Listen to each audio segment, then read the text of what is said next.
So currently what is happening is we are aligning the S13 because we were up till 2 o'clock in the morning today, I guess technically, putting control arms in, and that was crooked as f. So it's getting aligned by this fine gentleman, that fine gentleman. It's hard to do it that way.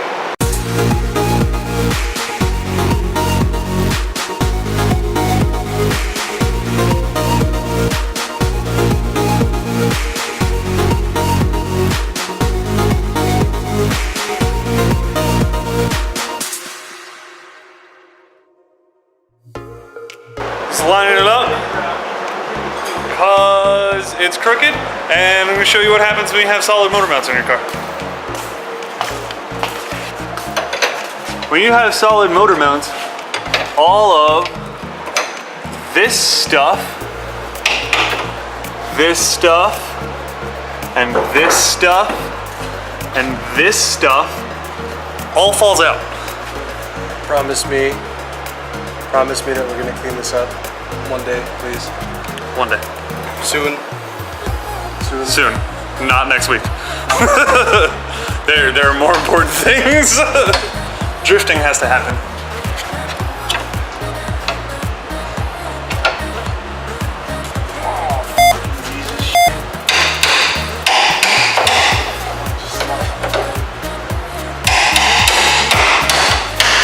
Daddy wins.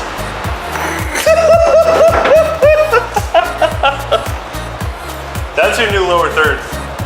Galen, Daddy wins.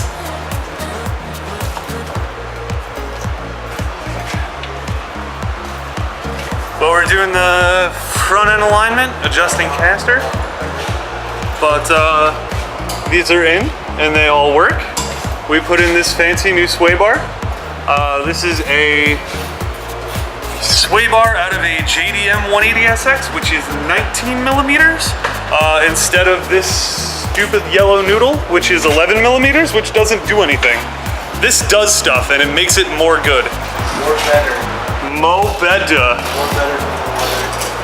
So yeah, some dudes take sway bars out and run no sway bars for reasons. It's like Galen says don't do that. It's like a personal preference thing. I think this sway bar makes the car feel murderous, but apparently we're gonna dial all that out and it's just gonna be good. I made a rookie mistake when I forgot to realign, to reset these, but what a lot of guys do when they install adjustable arms like these is they make them equal measurement from side to side. So they'll like measure against the stock one and pick like a 1/4 inch of adjustment. Make these both a 1/4 inch longer or shorter over stock. I think it's good to go. These cars are so old and crooked now that, you know, you might measure even from here to here, but you know, when you measure the wheel to a body line in the car that's the same from side to side, it ends up being that your actual not track line, your wheelbase or your caster is only because of that. So this wheel. Right, this is the one that was making contact with your, with your former fender. Yep. And probably, you know, when things are uneven length like that from side to side, your car starts to basically do what it wants and it drives you instead. Yes. It do that. You can have things like your camber uneven, a little bit of toe out of spec, but unequal length in the arms, especially ones that go fore and aft and make the car handle like crazy. So don't do that. Always make sure you get it aligned when you get that thing installed, or you end up driving like a dirt car. Left turns only.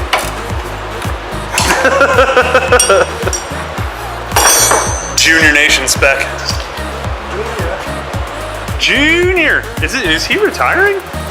You know what? I think this is his last season. His last season? Last season, last race.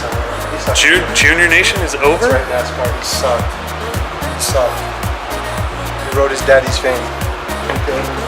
Damn. Come see me. The shop address is online. Not the most accurate way to do it, because again, all these cars are crooked, but it'll give you a better baseline at least when you're had measured this to be, I think, a half inch longer than the other side, so I'm going to fix that. This is comes out to be 15 and I'll go 16 to the rim. Same spot. Yeah, so this is like, it's a nearly 3/4 of an inch shorter than the other side, so we're going to shorten up the other side to make them equal. That would take out caster, but we're going to start there and dial in later. At this point, it being both sides even is more important than what the caster measurement actually is. Alright, so right now I'm like basically almost at the limit of the stock bushing here. That's good. I'm trying to get it where I want it, but it's just not happy with me. The adjustment I have, if you look, I'll spin the nuts. You can almost see how off it is. I'm really hoping these tension rod boxes aren't that but I'm actually thinking they are. That's at least, I don't know, an inch and a quarter, maybe a little less. On this side, way less adjustment in it, and this is still considerably closer to the bulkhead.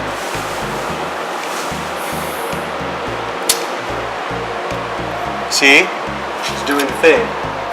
I went to the wrong one. I did it to myself. Played yourself. Congratulations. DJ Galen! Congratulations, you played yourself. Oh, it would have been great if you went to the wrong one again. I'd be like, oh. Another one! Okay, so I like worked 10.5 hours before I came here. Yeah, naturally. And I like do this full time also, so like, yeah, perfect. you know, stay in school, don't be like me. If you do be like me, do drugs or something, it's way cheaper. Yeah, catch your kids into motorsports, they'll never be able to afford drugs. They don't afford anything ever. Even like cheap motorsports like drifting, people are always like, oh, drifting is so expensive. But like when you go road racing, like your tires cost $2,000. Your brakes, your safety gear. Like, that's really expensive. And if you flats, but like when we go drifting, like we spend, I don't know, $120 on tires or some shit, and that's like for a day. And like, you spend $2,000 on a set of tires, and if you flat spot one of them, you need 4 new tires. Like you sell the other ones to drifters as front tires. I mean, if you think about it, let's say something like a flat spot or a puncture. If you go off in a car like that has racing slicks on it, that is a $500 mistake if you lose a tire, at least, and especially in that size. Wheel, not the wheel's the cheap part. A $500 mistake in an S13 is like a CX Racing Turbo. Only one time off, and you divot you like put gouges in the rubber with the gravel, you're done. Like, it's never good again. That tire is ruined forever. What is how much is like? What's the most expensive drift event you've ever done? For one day. Most expensive drift event? Just for the entrance fee. $180? Okay. $185? The road race guys will tell you it can be more in some places. Between, I don't know, 300 to like $500, depending on if you need an instructor or not. Yeah, if it's like an SCCA event or whatever, it's like $650. The cheap one I think here is SCBA. I fucking keep turning it the wrong way. Perf. God. This was also loose. So this is a thing that happens when this one is still here. You solid mount your car. That doesn't move, and that does. I don't know if it's necessarily from that, but there's not really a good way to look at them. If you can stay with some sort of like rubber or even a hard plastic motor mount bushing and transmission bushing, try and stay that route, especially for a car that sees street use, because all the vibration from the motor, start and stop, going through the revs, potholes, and just the cars will rattle themselves to pieces. And like, you can only. I've torqued everything on the front of this car to spec. I like to think I'm pretty meticulous. And loose stuff, I thought like, oh, one loose thing, and then the loose thing on the other side, and then I was like, oh Jesus, I'm getting sloppy, and everything is loose, so it just can't be me now. There's too many things loose. Oh, it's absolutely not you. But it had to be solid in this particular instance because this touches this, and then this breaks, and all the oil comes out. Yeah. So if you can avoid it, try to, but if you can, there's a lot of non-elegant solutions that we need to remedy. If you can't avoid it, make sure that you have friends with a shop and a lift that you can put the car on every month. And brains, know-how. Know-how is more important than a fancy shop and tools. If you don't know how, then you don't know what you're doing. Okay, so your steering rack's not Lifts do make it a lot easier. What's the deal? It's, I want you to watch the playing this. Does the steering wheel of your car move as you brake? Never really thought about it. Pay attention to it. I don't ever think we've done rack bushings in this, so that might be your only saving grace. Yes, it did. You did? You did poly? These are, yeah. Oh, thank God. Well, that's probably why those rattled loose then. I forgot that was a thing. Poly bushings. Poly is usually fine, but these ones, what is it, energy suspension ones? Energy suspension. These are actually pretty firm. The only ones firmer than that are the Powered by Max ones, in which that guys try to tighten the brackets down all the way and they end up crushing the aluminum body of the steering rack. That's extremely impressive.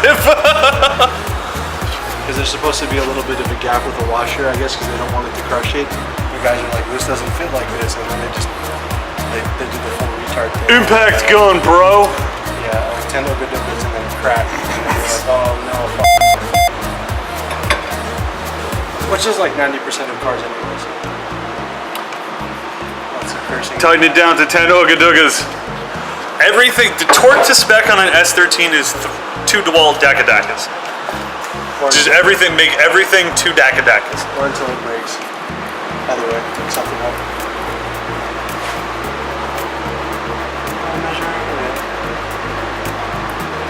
Things you probably don't want to hear your alignment guys say. So it's like a halfway mark. It's like 2 and smidge over 3/4. So what is that? I don't know what that is. Standard. What are fractions? Alright, so the rack needs to be recentered.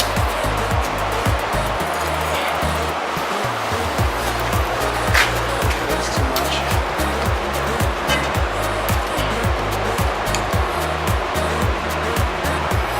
So that's like, what is it, 2 3/4 7/8.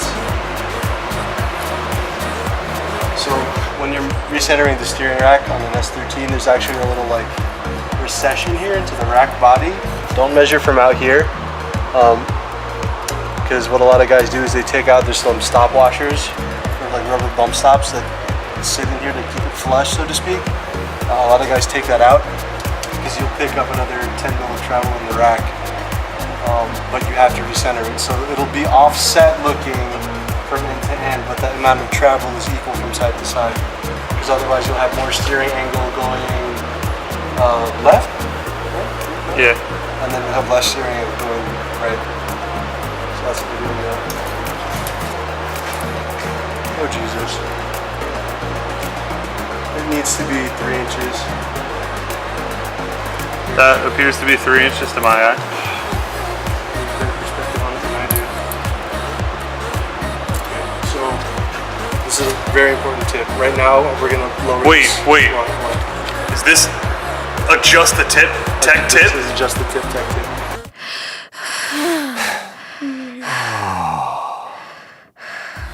So when you get to this point and your rack is centered, what we're gonna try and do, because I really don't want to have to undo the steering knuckle thing, because I hate doing it. If we have to, we have to.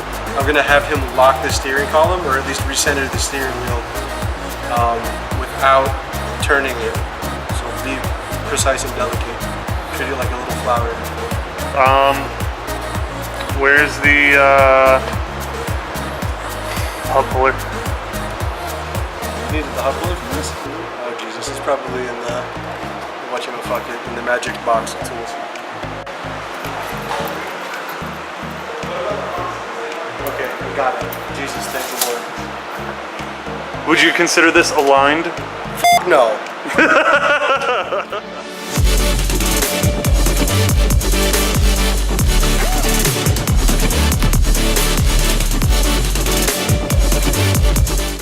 You know Coke Jesus. When you've met Coke Jesus, you know exactly who I'm talking about. Coke Jesus. Coca-Cola bitches. Coca-Cola.